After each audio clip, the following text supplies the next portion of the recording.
विद्यार्थी मित्रांनो, तुम्हा सर्वांचे हार्दिक स्वागत आहे। आपण इयत्ता 12वीचे तिसरे प्रकरण सुरू करत आहोत। प्रकरणाचं नाव आहे रिकन्स्टिट्यूशन ऑफ पार्टनरशिप, म्हणजे भागीदारीची पुनर्रचना करणे किंवा भागीदारीची पुनर्बांधणी करणे, यालाच रिकन्स्टिट्यूशन ऑफ पार्टनरशिप असे म्हणतात। मग आपण भागीदारी म्हणजे काय हे अभ्यासलेलं आहे पहिल्याच प्रकरणामध्ये, की दोन किंवा अधिक व्यक्ती एकत्र येतात, व्यवसाय करतात आणि व्यवसायात होणारा नफा किंवा तोटा आपापसात वाटून घेण्याचे मान्य करतात, अशा व्यवसाय प्रकाराला भागीदारी असे म्हणतात। आणि पार्टनरशिप फर्ममध्ये ज्या व्यक्ती दाखल होतात त्यांना पार्टनर्स असे म्हणतात। आणि इंडियन पार्टनरशिप ॲक्ट 1932 मध्ये असं सांगितलेलं आहे की पार्टनरशिप फर्ममध्ये मिनिमम 2 पार्टनर्स असावेत आणि मॅक्झिमम 50 पार्टनर्स असावेत। आपण भागीदारीची ओळख सविस्तर करून घेतलेली आहे। शिवाय आपल्याला इयत्ता 12वीला 10 प्रकरणांपैकी 5 प्रकरणं ही भागीदारी संस्थेवरच आधारित आहे। त्यामुळे आपल्याला भागीदारीचा अभ्यास सविस्तर करायचा आहे। मग आपण तिसऱ्या प्रकरणामध्ये भागीदारीची पुनर्रचना म्हणजे रिकन्स्टिट्यूशन का करावे लागते हे आधी अभ्यासूया। त्याची कारणं मी फळ्यावर लिहिलेली आहेत की डिफरंट वेज ऑफ रिकन्स्टिट्यूशन, म्हणजे भागीदारीची पुनर्रचना करण्याची कारण किंवा मार्ग किंवा कोणत्या कारणामुळे भागीदारी संस्थेची पुनर्रचना करावी लागते। पहिले कारण आहे admission of a new partner, की हयात असलेल्या भागीदारी संस्थेमध्ये एखाद्या नवीन भागीदाराचा प्रवेश झाला किंवा ओल्ड पार्टनर्स यांनी न्यू पार्टनरला भागीदारी संस्थेमध्ये जर दाखल करून घेतलं तर भागीदारी संस्थेची पुनर्रचना करावी लागते। दुसरं कारण आहे रिटायरमेंट ऑफ पार्टनर। रिटायरमेंट म्हणजे निवृत्त होणे, की एखादा पार्टनर भागीदारी संस्था सोडून जात असेल तर भागीदारी संस्थेची पुनर्रचना करावी लागते। आणि तिसरं कारण आहे डेथ ऑफ पार्टनर, की भागीदारी संस्थेमधील एखाद्या पार्टनरचा मृत्यू झाला असेल तर भागीदारी संस्थेची पुनर्रचना करावी लागते। मग आपण 3 कारणं अभ्यासली की भागीदारी संस्थेची पुनर्रचना या कारणांमुळे करावी लागते। म्हणजे पहिलं कारण आहे admission of a new partner. मग आपल्याला तिसऱ्या प्रकरणामध्ये जे रिकन्स्टिट्यूशनचं जे पहिलं कारण आहे की भागीदारी संस्थेमध्ये नवीन भागीदाराचा प्रवेश झाल्यानंतर ओल्ड पार्टनर्स आपल्या भागीदारी संस्थेची पुनर्रचना कशी करतात हे आपल्याला प्रकरण 3 मध्ये अभ्यासायचं आहे। म्हणजे प्रकरण 3 मध्ये आपल्याला नवीन भागीदाराचा प्रवेश झाल्यानंतर भागीदारी संस्थेची पुनर्रचना कशा पद्धतीने केली जाते हे आपल्याला अभ्यासायचं आहे। मग आपण तिसरं प्रकरण ॲडमिशन ऑफ पार्टनर असं अभ्यासणार आहोत। मग आता ॲडमिशन म्हणजेच प्रवेश, की नवीन भागीदाराचा प्रवेश जुन्या भागीदारी संस्थेमध्ये होणे, यालाच ॲडमिशन ऑफ पार्टनर असे म्हणतात। की समजा एखादी भागीदारी संस्था आहे आणि त्या भागीदारी संस्थेचे ए आणि बी पार्टनर्स आहेत आणि त्यांची भागीदारी संस्था सुरळीतरित्या आपला व्यवसाय करत आहे, पण कुठेतरी स्पर्धेत टिकून राहण्यासाठी किंवा आपल्या व्यवसायाच्या विस्तारासाठी त्यांना आणखीन भांडवलाची गरज भासू लागलेली आहे।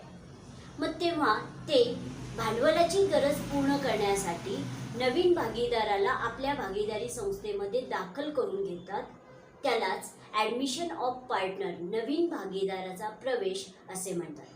म्हणजे हयात असलेल्या भागीदारी संस्थेमध्ये एखादा पार्टनर नवीन प्रवेश घेतो, तो पार्टनर म्हणजेच ॲडमिशन ऑफ पार्टनर। आणि नवीन भागीदाराला जुन्या भागीदारी संस्थेमध्ये प्रवेश यासाठीच दिलेला असतो की त्याने येताना कॅपिटल आणावे। मग येताना न्यू पार्टनर कॅपिटल आणि गुडविल घेऊन येतो। म्हणजे येताना न्यू पार्टनर 2 गोष्टी घेऊन येत असतो, कॅपिटल आणि गुडविल। मग हे कॅपिटल जे आहे तो कॅशच्या रूपामध्ये आणतो किंवा एखाद्या ॲसेटच्या स्वरूपामध्ये आणतो। जर तो कॅशच्या स्वरूपामध्ये कॅपिटल आणत असेल, म्हणजे भांडवल आणत असेल, तर तेव्हा जर्नल एंट्री काय येते?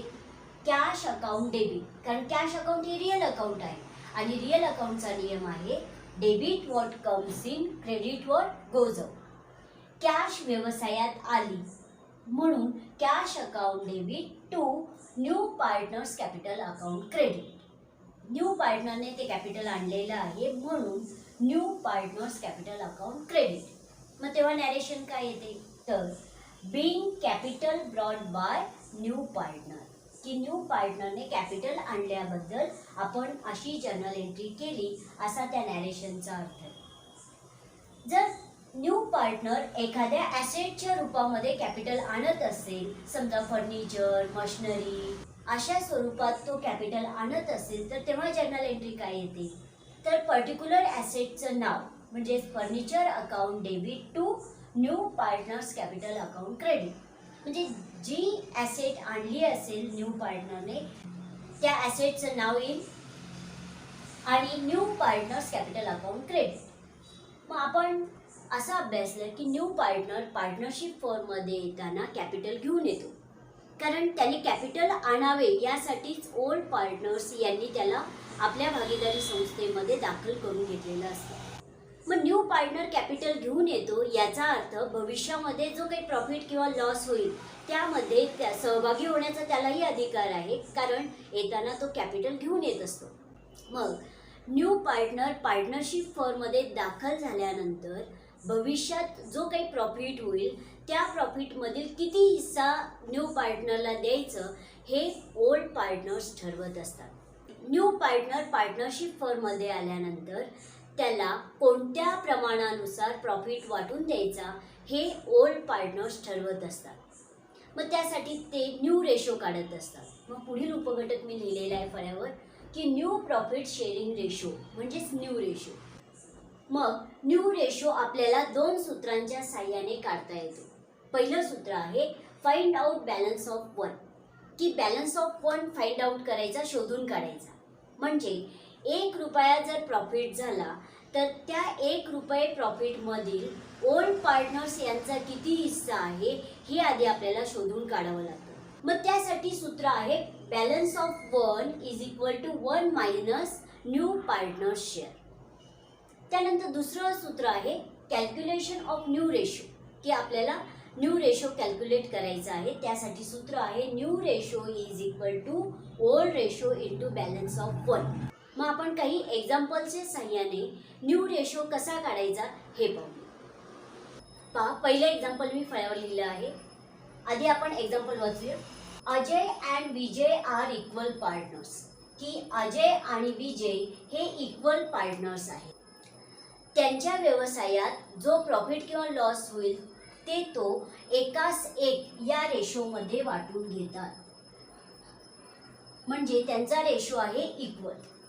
दे decided to admit Jay in the fund for 1/4 share in future profit. त्यांनी असं ठरवलं की आपल्या भागीदारी संस्थेमध्ये जय नावाच्या न्यू पार्टनरला सहभागी करून घ्यायचे, दाखल करून घ्यायचे, की त्याला भविष्य काळामध्ये जो काही प्रॉफिट होईल त्यातला 1/4 एवढा हिस्सा द्यायचा असं त्यांनी ठरवलं. मग या माहितीच्या आधारे आपल्याला न्यू रेशो कॅल्क्युलेट करायचा आहे. पहा, आपल्याला माहिती अशी दिलेली आहे की ओल्ड रेशो दिलेला आहे आणि न्यू पार्टनरचा हिस्सा दिलेला आहे की भविष्य काळामध्ये न्यू पार्टनरला जो काही प्रॉफिट होईल त्यातील 1/4 एवढा हिस्सा मिळणार आहे. मग आता दिलेल्या माहितीच्या आधारे आपल्याला न्यू रेशो कॅल्क्युलेट करायचा आहे. मग न्यू रेशो काढण्यासाठी आधी आपल्याला balance of one find out करावा लागतो, म्हणजे शोधून काढावा लागतो. मग आधी ते सूत्र मी फळ्यावर लिहिणार आहे.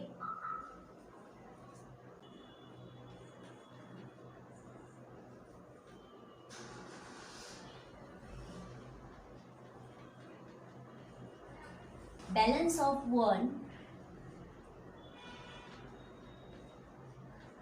Is equal to 1 minus new partner share. मग आता न्यू पार्टनरचं नाव आहे जय, जयज शेअर. मग आता त्या सूत्रामध्ये सर्व किमती मांडूया आपण. 1 मायनस जयज शेअर आहे 1/4. आता तिरकस गुणाकार करायचा आहे आणि गणिताचा असा नियम आहे की इथे 1 हा अंक आहे, पण मी आता हा अंक तुमच्या माहितीसाठी लिहिलेला आहे तिरकस गुणाकार करण्यासाठी. 4 एके 4 वजा 1 आणि 1 यांचा गुणाकार 1 छेद 4 एके 4. मग आता मी हा 1 पुसणार आहे, तो तुमच्या माहितीसाठी लिहिला होता मी. आता उत्तर आलेलं आहे 4 वजा 1 3 छेद 4. म्हणजे बॅलन्स ऑफ 1 आला 3/4. याचा अर्थ असा आहे की त्या भागीदारी संस्थेला जर 1 रुपया प्रॉफिट झाला तर 1 रुपयेमधील 3/4 हा हिस्सा ओल्ड पार्टनर्स यांचा आहे आणि 1/4 एवढा हिस्सा न्यू पार्टनर्सचा आहे, असा अर्थ आहे. मग आपण बॅलन्स ऑफ 1 फाइंड आउट केलेला आहे. आता न्यू रेशो काढूया या माहितीच्या आधारे. आणि न्यू रेशो काढण्याचं सूत्र आहे new ratio is equal to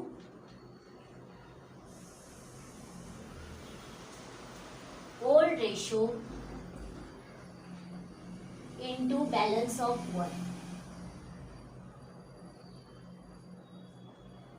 या सूत्राच्या साहाय्याने आपण न्यू रेशो काढूया. पहा, आता न्यू रेशो आधी आपण अजय यांचा काढूया. अजय's न्यू रेशो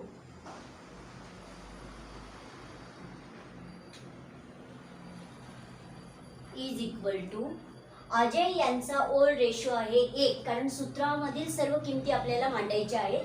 आणि अजय यांचा ओल्ड रेशो आहे 1 छेद ओल्ड रेशोची बेरीज 2 1 आणि 1 2 गुणिले आपण सूत्रातील किमती मांडत आहोत. बॅलन्स ऑफ 1 आत्ताच आपण कॅल्क्युलेट केलेला आहे 3/4.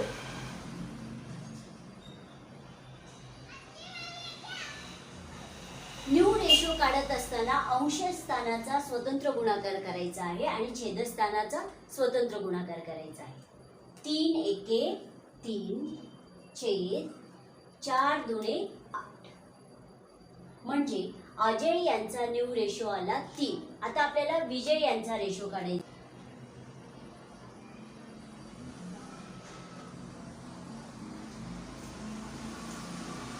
इज इक्वल टू विजय यांचा ओल्ड रेशो आहे 1 छेद ओल्ड रेशोची बेरीज 1 आणि 1 2 गुणिले बॅलन्स ऑफ 1 3/4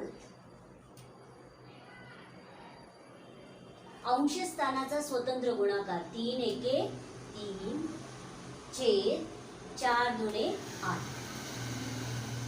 हा झाला विजय यांचा न्यू रेशो. आता आपल्याला जय यांचा रेशो काढायचा आहे. जय's रेशो इज इक्वल टू आता जय यांचा ओल्ड रेशो तर नाही, कारण आपण या सूत्रातील किमती इथं लिहित आहोत. पण जय यांचा ओल्ड रेशो नाही, पण त्यांचा जो हिस्सा आहे 1/4 तोच ओल्ड रेशो समजूया आपण. 1/4 इंटू आता बॅलन्स ऑफ 1 न्यू पार्टनर्सचा हिस्सा नाही. बॅलन्स ऑफ 1 हा ओल्ड पार्टनर्स यांचा हिस्सा आहे. म्हणजे जय यांचा बॅलन्स ऑफ 1 आपल्याला ठरवायचा आहे. पहा, अजय आणि विजय यांच्या छेदस्थानी 8 आलेले आहेत. म्हणजे जय यांच्या छेदस्थानी सुद्धा 8 आले पाहिजेत. मग 4 ने कितीला गुणल्यानंतर 8 येतील? तर 2 ला. 4 दुणे 8. मग ज्या संख्येने छेदस्थानी आपण गुणलेलं आहे त्याच संख्येने अंशस्थानी गुणायचं आहे. म्हणजे इथे पण 2 लिहावे लागतील आपल्याला. म्हणजे उत्तर आलेलं आहे 2 एके 2. म्हणजे रेशो आला 3:3 3:2. 3:3 3:2 हा न्यू रेशो आहे. म्हणजे या पद्धतीने ओल्ड पार्टनर्स न्यू पार्टनरशिप फॉर्ममध्ये आल्यानंतर न्यू रेशो तयार करतात आणि त्या न्यू रेशो प्रमाणे भविष्यात जो काही प्रॉफिट किंवा लॉस होईल तो प्रॉफिट किंवा लॉस ते आपापसात वाटून घेतात. हे झालं पहिलं एक्झाम्पल. आता आणखीन आपण एक एक्झाम्पल पाहूया. पहा, आपण आणखीन एक एक्झाम्पल पाहत आहोत. मी ते एक्झाम्पल फळ्यावर लिहिलेलं आहे. आधी आपण एक्झाम्पल वाचूया. Sharad and Varad are partners. की शरद आणि वरद हे दोघे पार्टनर्स आहेत इन अ फर्म. म्हणजे त्या भागीदारी संस्थेमध्ये ते पार्टनर्स आहेत. Sharing profits and losses in the ratio of 3:2. की शरद आणि वरद एका भागीदारी संस्थेचे पार्टनर्स आहेत आणि त्यांचा प्रॉफिट शेअरिंग रेशो आहे 3:2. म्हणजे शरद आणि वरद हे ओल्ड पार्टनर्स आहेत आणि त्यांचा ओल्ड रेशो आहे 3:2. They decided to admit Narad in the firm. त्यांनी आपल्या भागीदारी संस्थेमध्ये नारद या न्यू पार्टनरला भागीदारी संस्थेमध्ये दाखल करून घेण्याचे ठरवले for 1/5 share in future profit, की भविष्य काळामध्ये जो काही प्रॉफिट होईल त्यातला 1/5 एवढा हिस्सा ते नारद यांना देणार आहेत. मग आता दिलेल्या माहितीच्या आधारे आपल्याला न्यू रेशो काढायचा आहे. मग न्यू रेशो काढण्यासाठी सर्वात प्रथम आपल्याला बॅलन्स ऑफ 1 फाइंड आउट करावा लागतो. मग बॅलन्स ऑफ 1 फाइंड आउट करण्यासाठी सूत्र आहे balance of 1 is equal to 1 minus Narad share म्हणजेच new partner share.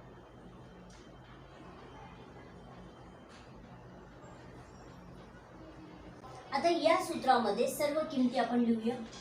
1 minus Narad यांचा हिस्सा आहे 1/5. आता तिरकस गुणाकार करायचा आहे आणि तिरकस गुणाकार करण्यासाठी गणिताचा नियम असा आहे की इथे 1 आहे असे समजले जाते. मग हा 1 मी तुमच्या माहितीसाठी इथे लिहिलेला आहे. तिरकस गुणाकार करायचा आहे आपल्याला. 5 एके 5 वजा 1 आणि 1 यांचा गुणाकार 1 छेद 5 एके 5. उत्तर आलेलं आहे 5 वजा 1 4/5. म्हणजे बॅलन्स ऑफ 1 आला 4/5. याचा अर्थ 1 रुपया जर प्रॉफिट झाला तर त्यातील ओल्ड पार्टनर्स यांचा दोघांचा मिळून म्हणजे शरद आणि वरद या दोघांचा मिळून हिस्सा आहे 4/5 एवढा आणि नारद यांचा हिस्सा आहे 1/5 एवढा. म्हणजे आपण बॅलन्स ऑफ 1 फाइंड आउट केलेला आहे. आता आपल्याला न्यू रेशो काढायचा आहे या माहितीच्या आधारे.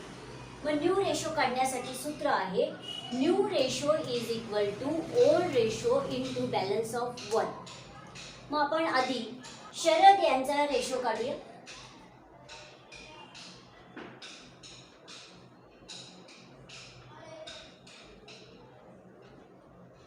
इज इक्वल टू शरद यांचा ओल्ड रेशो, कारण आता आपल्याला सूत्रातील सर्व किमती मांडायच्या आहेत.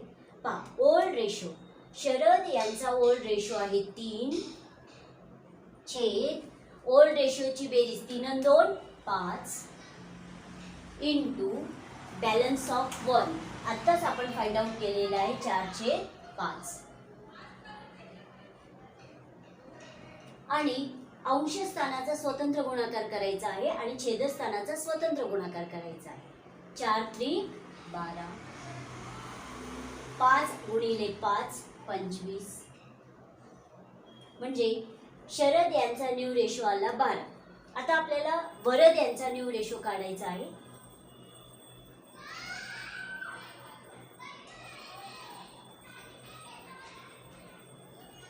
वरद's new ratio is equal to old ratio into balance of 1. म्हणजे आता या सूत्रातील सर्व किमती इथे आपल्याला मांडायच्या आहेत. मग वरद यांचा ओल्ड रेशो आहे 2 छेद ओल्ड रेशोची बेरीज 3 आणि 2 5 गुणिले बॅलन्स ऑफ 1 4/5. आता अंश स्थानाचा स्वतंत्र गुणाकार 4 दुणे 8 छेद 5 गुणिले 5 25. हा झाला वरद यांचा न्यू रेशो. आता आपल्याला नारद यांचा रेशो काढायचा आहे. नारद's रेशो